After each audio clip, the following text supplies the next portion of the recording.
On November 7th, 2024, police in Westlake, Ohio, were called to a local school by a male employee who reported that his obsessed ex-girlfriend was sitting in the parking lot yet again. Responding officers came face to face with 27-year-old Hannah Freeman, who initially claimed that her ex-boyfriend had invited her there. In police body cam footage, the man could be heard telling the cops that Freeman had followed him to his apartment the previous day and stolen various items from his car, including his medication, laptop, wallet, and keys. He also accused Freeman of making $1,000 worth of Amazon purchases with his credit card. Freeman, who worked as a school teacher in another district, denied following her ex or stealing from his car, but there was evidence to suggest that she had been stalking the victim for a prolonged time period, including footage which showed her arriving at the man's workplace 33 times in 19 days. She was arrested on charges of menacing by stalking and aggravated theft and is currently free on bond.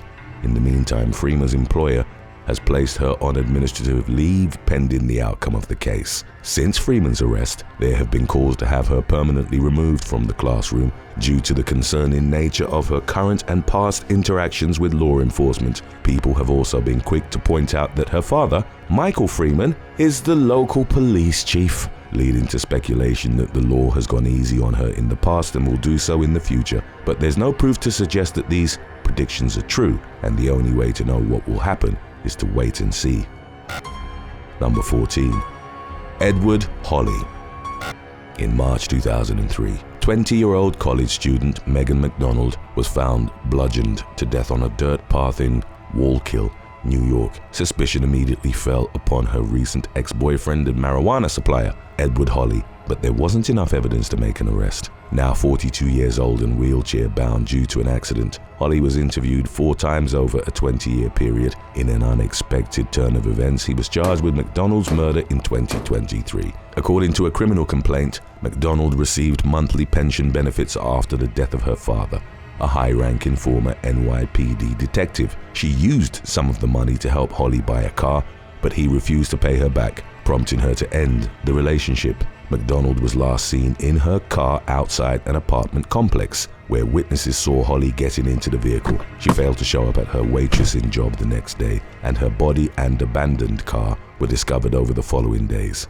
She had been brutally beaten to death with a blunt object. Shortly before her murder, McDonald had started a new romantic relationship, leading investigators to suspect that Holley killed her out of jealousy. Detectives conducted hundreds of interviews and never gave up on the case, but 2 decades passed before they finally had enough evidence to move forward with criminal charges. Holley was already incarcerated on a probation violation stemming from an unrelated drug case when he was arrested for McDonald's murder. Prosecutors have not revealed details about the evidence that finally led to the charge against the defendant, and the case has hit a few snags. A year after Holley's arrest, McDonald's family accused the prosecutor, Orange County District Attorney David Hoovler, of offering the defendant a secret plea deal. At the same time, an internal New York State Police report accused Hoovler of deliberately tampering with the investigation. Hoovler denied the allegations but recused himself from the case, citing a conflict of interest stemming from his previous work as a defense attorney who represented someone with possible connections to the murder.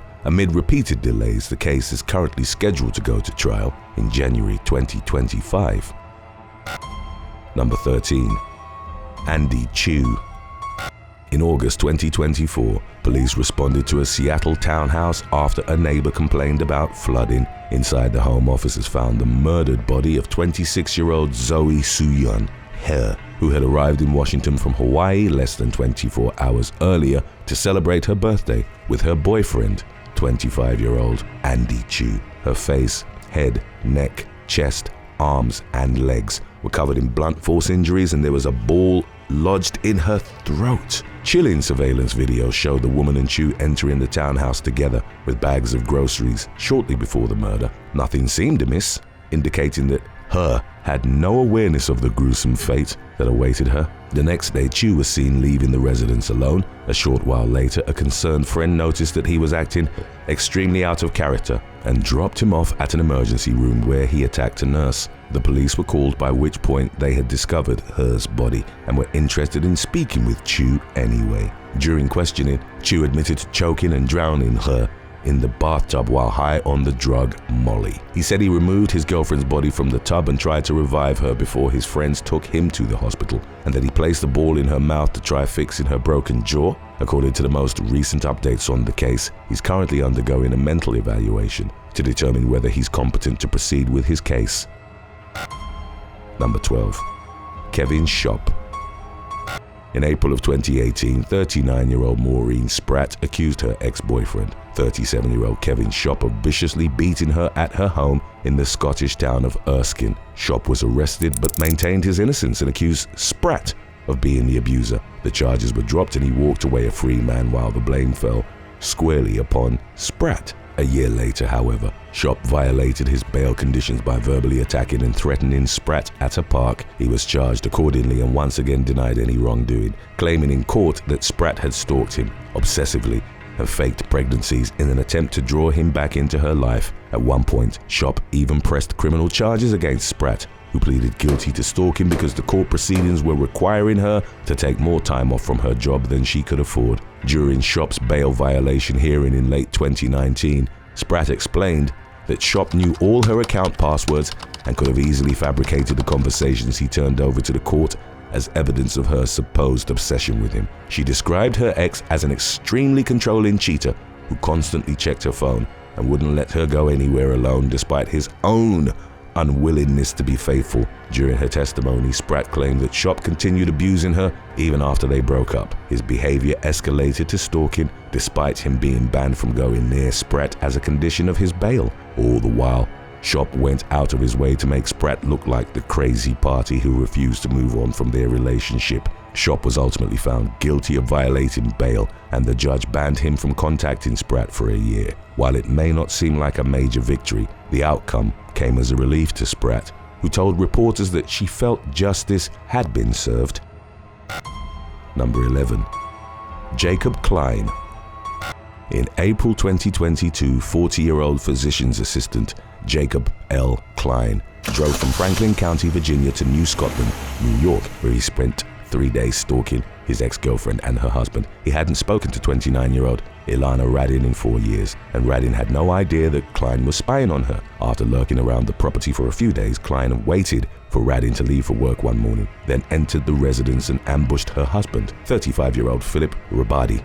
By the time Rabadi's concerned loved ones found him bound and stabbed to death, Klein was on his way back to Virginia. Investigators soon uncovered ample evidence detailing Klein's movements in the days leading up to Rabadi's murder, making it clear that he was responsible for the crime. After arriving in the Albany area, Klein had rented a car and scoped out Radin and Rabadi's home, as well as the hospital that the couple worked at. Surveillance footage showed him making several stops at the couple's home, indicating the amount of thought and planning that he put into his crime. As Klein re-entered Virginia, law enforcement was waiting to greet him at the state line. He was taken into custody on a federal unlawful flight from prosecution charge and was extradited to New York to face a murder trial. Klein and Rabadi had never met, leaving Klein's motive unclear. He never explained his reasons for killing the victim while representing himself at trial, but instead argued for his innocence based on a lack of his DNA at the crime scene. The jury found him guilty as charged, and the judge imposed the maximum sentence of 25 years to life. Number 10. Nijinsky Dix. On a November evening in 2020, police responded to the sound of gunshots at the Washington, D.C. apartment of 44-year-old Terry Hickman, who was found lying on the floor with multiple bullet wounds. Kneeling beside him was 37-year-old Nijinsky Dix, a University of Illinois PhD student, whom he had casually dated for 3 months. Dix had a gun in her hand and her mother on speakerphone, ready to tell the cops that her daughter had accused Hickman of shoving her and felt threatened. While speaking with detectives down at the police station, Dix conveniently claimed to be suffering from memory loss. In an attempt to help her recall the events of earlier that day, police showed her a photo of Hickman, which she practically repelled from while repeatedly shouting, "Get it away from me!" Hickman's family told investigators that Dix had been stalking the victim ever since they broke up 6 months earlier. Unable to accept that Hickman didn't want a serious relationship at a time when he was fresh out of a divorce and focusing on other priorities, Dix tried winning him over with money, trips, and jewelry, which he turned down. 3 months before the murder, Hickman blocked Dix on his phone and tried to cut contact with her completely. Dix's obsession only worsened as she became irrationally jealous of women whom she believed Hickman was interested in. She flew to Washington, D.C. in September of 2020 and showed up at his apartment unannounced, then traveled there again 2 months later and killed him. Authorities charged Dix with second-degree murder and 2 weapon-related counts. In 2023, she pleaded guilty to second-degree murder while armed. She was sentenced to 18 years in federal prison, followed by 5 years of post-release supervision. Number 9. Justin Cole Carroll. 22-year-old Donasia Alexis Holloway was driving to her home in Waterboro, South Carolina, after a beach vacation in May of 2021 when she noticed her ex-boyfriend, 24-year-old Justin Cole Carroll, following her in his pickup truck. Carroll had recently been released on bail after being arrested for domestic violence against Holloway, and she had no interest whatsoever in rekindling the relationship. But Carroll refused to take no for an answer, despite being banned from contacting or going near Holloway via a court-issued order of protection.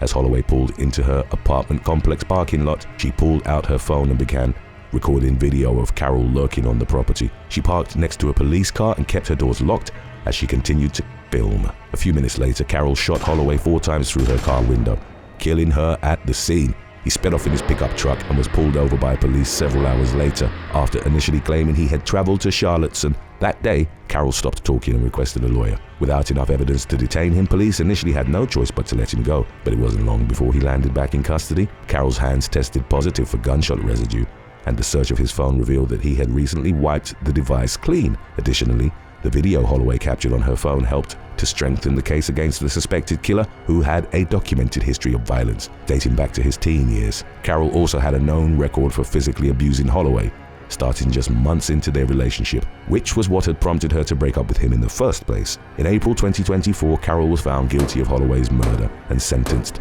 to 60 years in prison. Holloway's family believes she would still be alive today if her killer had remained in jail during the domestic violence case, and have called on the justice system to do better when it comes to protecting people in situations like hers. Number 8. Tawny Blazejowski.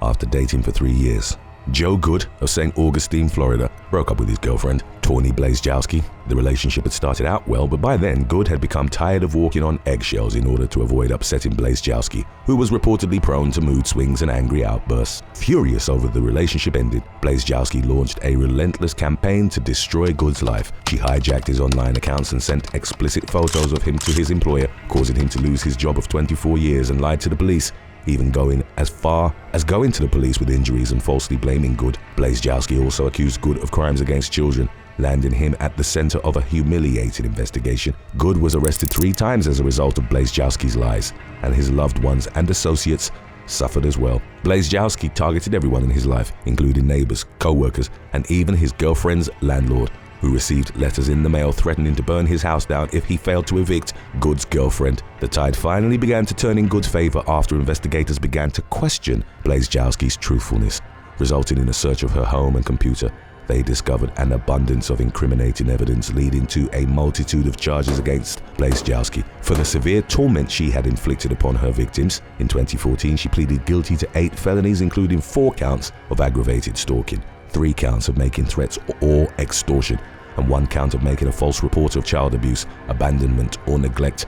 The judge sentenced Blazejowski to 9 years in prison, but she was convicted of 3 additional extortion charges in 2018 for mailing harassing letters from prison, landing her additional time behind bars. Assuming she doesn't catch any more charges while in prison, she'll be released in August of 2027.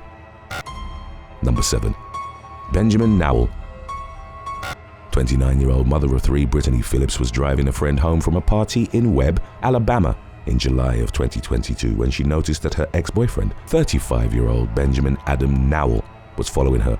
Nowl struck Phillips's car with his vehicle, prompting her to exit the car with the intention of calling 911. Just moments later, Nowl fatally shot his ex-girlfriend in the head. He fled the scene and was long gone by the time police arrived, prompting an intensive large-scale manhunt throughout the area. Houston County Sheriff Donald Valenza later described the search effort as one of the largest he had ever participated in. After nearly 12 hours of searching, members of law enforcement exited the woods with a dirty, wet, shirtless, and defeated-looking Nowl in tow. He was detained without bail at the Houston County Jail in Dothan on capital murder and criminal trespass charges. Just a day prior to the shooting, Nowl had exited a work release program after serving time for theft and drug charges. Phillips's friend, Shane Crum, told local station WDHN that Nowl stalked the young woman constantly and refused to leave her alone, leading many to believe that he had murdered Phillips in a jealous fit of rage over her decision to end their 14-month relationship. Nowl pleaded not guilty to the charges and remains held without bail as the case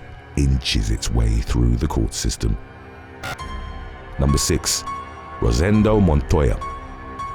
After a brief fling with his 43-year-old McDonald's co-worker, Laura West, 27-year-old Rosendo Montoya became obsessed with the older woman, who was no longer interested in seeing him. Instead of working through his negative emotions and moving on, he fed his overwhelming urge to ensure that if he couldn't have West, no one would. Shortly before 5 a.m. on July 29th, 2023, firefighters responded to a reported fire at West's trailer home in Lemon, where she was found dead from a bullet wound to the head. Her roommate, 33-year-old Mary Hines, was nowhere to be found despite her car and all her belongings being present at the residence. Several days later, members of law enforcement witnessed Montoya throwing garbage bags filled with partial human remains into a dumpster outside his workplace. Police arrested him during a traffic stop, and he soon confessed to killing West and Hines. He led investigators to Hines's body, which had been dumped in tall grass along a roadside. Both she and West had been shot with a 9mm pistol. Montoya told police that he waited inside West's trailer and shot her as she arrived home. He then waited for Hines and murdered her in the same fashion. District Attorney Audrey Lewis described the double homicide as a single dating woman's worst nightmare, noting that West paid for her decision to end a short-lived relationship with her life. In 2024, Montoya pleaded guilty to 2 counts of capital murder in exchange for being spared from the death penalty. The convicted double killer showed no remorse or emotion as the judge sentenced him to life without the possibility of parole. Number 5. Kiara Mack. 23-year-old Kiara Mack had a promising career as a junior accountant with Ernst & Young in Melbourne, Australia, but she nearly jeopardized her professional future by becoming preoccupied with childish drama and getting in trouble with the law after her boyfriend broke up with her in early 2020. During a reckless 3-month-long rampage, Mack spray painted the word cheater on her ex's car in pink twice and bombarded him with alarming and threatening messages, vowing to ruin the victim's life. She said things like, "Your life is over.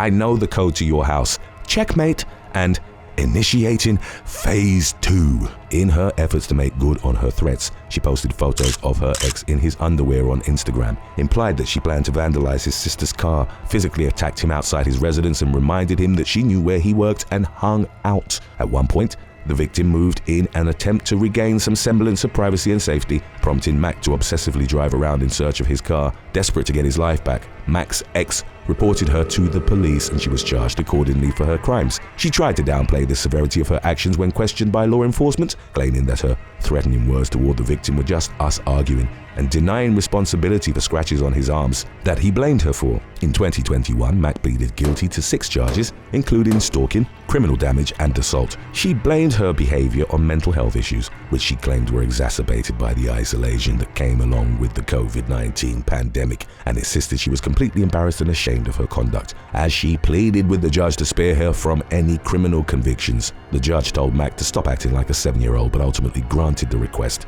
giving her an opportunity to avoid a criminal record as long as she adhered to the conditions of a 15-month community order. She was also fined $1,000 and ordered to undergo mental health treatment. The decision to extend leniency to the young woman was made in consideration of the wishes of her ex-boyfriend, who thought she would benefit more from mental help than punishment. Number 4. Logan Mcfa.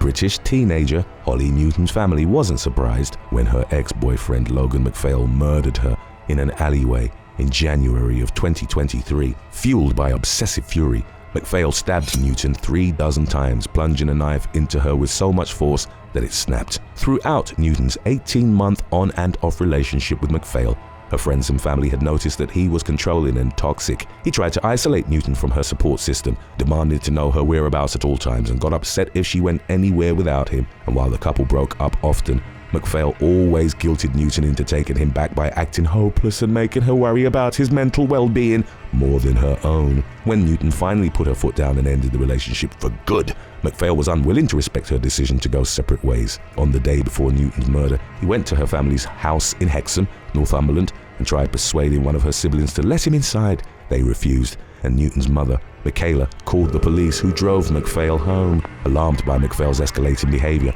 Michaela decided it was time to seek help from law enforcement. She scheduled a meeting with the police for the following day, but when Haley begged to go out with friends instead, she relented and rescheduled the meeting for later in the day. It proved to be the most regretful decision of Michaela's life. Armed with a kitchen knife, Mcfa followed Newton for nearly an hour, leading up to the stabbing, proving that he acted in a premeditated and deliberate fashion. But when the case went to court, his defense attorney argued that he suffered from cognitive disabilities, which rendered him incapable of understanding the wrongfulness of his actions. The jury disagreed and found Mcfa guilty of murder, resulting in a life sentence with a minimum of 17 years.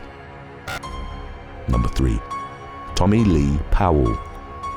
In December 2022, police in Independence, Kentucky, were called to do a welfare check at the home of 32-year-old Amber Lee Harris, whose co-workers had grown concerned after she stopped showing up at her job a few days earlier. Officers were greeted by the woman's boyfriend, 55-year-old Tommy Lee Powell, who quickly revealed that Harris was dead and admitted to killing her. Powell was immediately handcuffed while police entered the home, where they found Harris's body. She had been dead for 3 days after being shot in the head at close range with a shotgun, resulting in a scene described by Assistant Commonwealth's Attorney Taylor Roof as so gruesome it looked like something out of a horror movie. Neighbors told police that they had recently overheard loud banging from the couple's apartment. Curiously, however, they had not heard any arguing through the building's paper-thin walls. After being treated at the hospital for dehydration, Powell was booked into custody on suspicion of murder. He confessed to killing Harris for a $20,000 insurance policy he had taken out in her name the previous month, which listed himself as the beneficiary. Powell had previously been convicted of a domestic violence assault charge in April of 2022, just months before the killing. According to a complaint, he had choked Harris until she blacked out during an argument over her social media use. The judge agreed to drop the case as long as Powell underwent anger management and domestic violence classes, which he failed to do. Despite his failure to meet these obligations, it does not appear as though the case was ever revisited in court. In August 2023, Powell pleaded guilty to murder. He apologized to Harris's family and implored the judge for leniency, hoping his military service would count as a mitigating factor toward his punishment. But the judge refused to go easy on him and instead sentenced him to life without parole, thereby setting the example that domestic violence will not be tolerated in Kenton County. Today's topic was requested by Tom Billard 5264. If you have any other topics you'd like to learn about, subscribe and let us know in the comments section below. Number 2. Vegas Bray. 31-year-old Victor Saucedo and 27-year-old Vegas Bray met in 2011 while serving in the U.S. Navy in Southern California. They dated for several months before Saucedo ended their relationship due to Bray's jealousy toward the mother of his child. Over the following year, Bray found alarming ways to let Saucedo know just how upset she was with him for dumping her. She deflated his car tires, smeared peanut butter on the front door of his home, and managed to locate him at his new residence after he moved specifically to avoid her. A friend of Saucedo's would later recall things like eggs, jelly, paint, and vinegar being thrown at his house, but the police never identified a suspect in any of these incidents. Saucedo told another friend that he didn't think law enforcement was taking his complaints seriously because he was a man complaining about a woman and had not endured any physical harm. In October 2012, Bray and Saucedo briefly discussed the possibility of rekindling their romance, but Saucedo wasn't interested in a serious relationship and Bray was, and she soon boiled over with rage.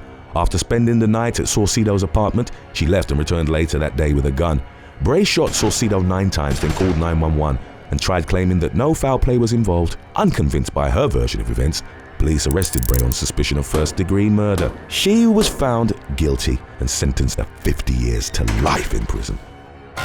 If you enjoyed this episode, then you'll definitely enjoy our previous episode about when having a crush goes wrong. That's coming up right after number 1. Number 1. Jared Devery Hill. Single mother of 2, Renee Sue O'Neill's life was destroyed by her ex-boyfriend, 31-year-old chiropractor Jared Devery Hill, who terrorized her mercilessly and for months on end. He threw a rock through the window of her Lincoln, California home, narrowly missing her face, stole her gun, repeatedly broke into her house and tracked her down at her new apartment after she moved in a desperate attempt to attain safety. Hill also showed little to no regard for an order of protection banning him from contacting or going near O'Neill. But his actions eventually caught up with him, and in 2017, Hill pleaded no contest to felony stalking and domestic violence charges. O'Neal planned to read a victim impact statement in court but never got the opportunity because she was fatally shot in her garage the day before the scheduled sentencing hearing. Hours later, Hill was also found dead. The court hearing commenced as scheduled despite the defendant and victim no longer being alive. While moving to dismiss the case, the prosecutor made the unusual move of asking the judge for permission to read O'Neal's victim impact statement. The judge allowed it, ensuring that O'Neal was given the voice she deserved, even after losing her life to her unrelenting stalker. Number 6. Matthew Borges. Massachusetts high schooler Lee Manuel Viloria Paulino was officially reported missing to Lawrence authorities in November of 2016. The night before the teen disappeared, surveillance footage had captured him and his Lawrence High School classmate, Matthew Borges, walking down to the Merrimack River, where they allegedly went to smoke marijuana. Viloria Paulino remained missing until a few weeks later when a dog walker came upon his headless body by the riverbank. During the course of the ensuing homicide investigation, local police began to piece together that Borges, then only 15 years old, had not only been the last person to see the victim alive, but also possessed the clearest motive for committing the killing. He was arrested and charged with first-degree murder, and in court, prosecutors revealed text messages in which the young man had vowed to kill anyone who got in the way of what he wanted. Leading up to the gruesome murder, Borges had allegedly begun to suspect his girlfriend of cheating on him with Viloria Paulino. The prosecution proposed that the teen had grown so jealous as a result that he'd lured his friend to the river that night and fatally stabbed him before removing his head and hands from the rest of his body. The murder trial culminated with Borges receiving a verdict of guilty on all counts levied against him. He was consequently sentenced to life imprisonment, with the possibility of being paroled after 30 years. Number 5. Isaac Arro. 20-year-old healthcare worker Asia Johnson agreed to meet with her abusive ex-boyfriend, Isaac Arro, on June the 29th of 2022. The man had reportedly expressed a desire to get back into Johnson's good graces when the meetup was scheduled. While walking near Lexington Avenue and East 95th Street in Manhattan, pushing her 3-month-old baby in a stroller, Johnson was suddenly ambushed by a masked assailant who fatally shot her at point-blank range. Investigators quickly identified Arro as the prime suspect in his ex's killing. The 23-year-old man had allegedly called the victim's family following the shooting, demanding to know where his estranged child was, and threatening further violence against the Johnsons. Arro, who was described as a wannabe gang member who'd been given the nickname Angry Bird by his ex-girlfriend's relatives, was remanded into custody without bail. He faced charges of second-degree murder and second-degree weapons possession. Johnson's grieving mother placed some of the blame for her daughter's death on the NYPD, whom she accused of ignoring her previous abuse and stalking complaints made against Arro. The latter had even allegedly threatened to kill his ex's mother at one point, which a domestic abuse counselor had dismissed as freedom of speech. Number 4. Masau Kanga. On May the 18th of 2022, Utah police were asked to perform a welfare check on a teenage couple who were eventually located in a vehicle at Hobble Creek Park in Springville. Officers then discovered that 17-year-old Lily Conroy and her boyfriend, Masau Kanga, had each suffered apparent gunshot wounds to their heads. While the latter was pronounced dead at the scene, Conroy was airlifted to a nearby hospital, where she was placed on life support. She was kept alive for 3 days in an attempt to preserve her organs, but ultimately passed away from her injuries on May the 21st. In the aftermath, it emerged that Conroy and Kanga had broken up the night before their deaths. The young man, who was 19 at the time, allegedly issued some sort of threat against his ex-girlfriend, although specific details regarding the nature of that threat weren't immediately disclosed. The ill-fated pair had reportedly grown up together on the same street in Springville and had both attended the city's public high school, at which Conroy had been wrapping up her junior year before her murder. Number 3. Kyle Pickles. A teenager from South Yorkshire, England, developed a dangerous fixation on a girl during the summer of 2021. Court records described how 17-year-old Kyle Pickles became so obsessed with his unidentified crush that he'd begun attacking any other boy with whom she associated herself. For weeks, Pickles stalked the girl's interactions on social media and even used the location feature on Snapchat to track her movements and whereabouts. On one occasion, a 16-year-old boy she was with was beaten to the ground by Pickles, who proceeded to kick his head like a football. The young man had even broken into the girl's house to attack her father with a box cutter. The unsettling situation reached its tragic climax on August the 8th of 2021. Pickles used Snapchat to track the girl down and, upon arriving at her location, attacked teenager Louis Phillips for his perceived relationship with her. The victim was knifed in the chest, but remained in stable enough condition to give a full account of the incident to the police. While being taken to the hospital, Phillips underwent 2 rounds of emergency surgery but ultimately passed away from his injuries 4 days later. Pickles was taken into police custody on a charge of murder, to which he pleaded guilty in October of 2021. During a hearing at Doncaster Crown Court 2 months later, the young man was sentenced to life in prison with a minimum term of 17 years. Number 2. Tanner Flores. Colorado teen Ashley Doolittle was reported missing by her mother in June of 2016 after her car was found abandoned near Lon Hagler Reservoir in Larimer County. Around that same time, Doolittle's ex-boyfriend, Tanner Flores, whom she'd just recently broken up with, had vanished as well, along with one of his father's handguns. Investigators subsequently learned that the young man had likely traveled to Colbran, a community on Colorado's western slope, where his late grandfather had owned an unoccupied residence. A SWAT team was sent to the property where they found Flores, whom they observed tossing a potentially bloodied rag in a field north of the house. The following morning, the team was taken into custody, whereupon he allegedly admitted to gunning down Doolittle after becoming distraught over her decision to end their relationship. The resulting police report detailed how Flores shot the young woman twice in the head before meticulously cleaning her corpse, which he then hid in the back of his truck, driving it 5 hours away to his grandfather's home. In 2017, it was reported that Doolittle would be posthumously crowned as Boulder County Fair's rodeo queen. Flores, on the other hand, was convicted of his ex's kidnapping and murder. He was consequently locked away for the remainder of his life, with no possibility of parole. Number 1. Cynthia Alvarez and Giovani Gallardo. California teen Cynthia Alvarez confided in her boyfriend, Giovani Gallardo, that she'd been abused by her stepfather as a young girl. At the time of the incident, she'd reportedly brought the allegations to local police, but when pressed, she'd rescinded them.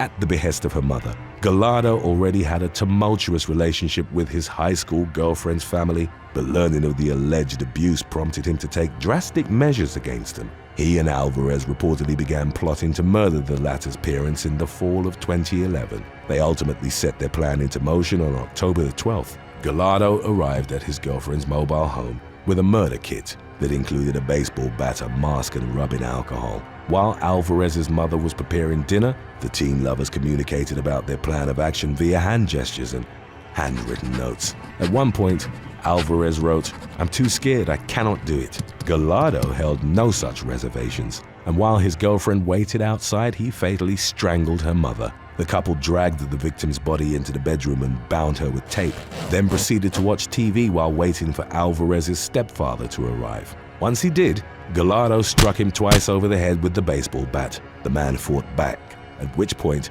Alvarez picked up the bat and swung at him herself, allowing her boyfriend to retrieve a knife. After stabbing the victim to death, Gallardo and Alvarez took his body to a vacant lot in Long Beach, where they buried it in a shallow grave. The decomposing body of Alvarez's mother remained in the back of her Jeep, while the teens bought glow sticks and other materials for an upcoming Halloween party. They ultimately buried the woman's corpse in a vacant lot in Norwalk, where it was found by a jogger a few days later. Gallardo and Alvarez were quickly identified as the perpetrators of the double homicide, which they admitted responsibility for almost instantly. They were charged as adults, consequently facing 2 counts of murder with special circumstances. Following their trials, the teens were both sentenced to life in prison.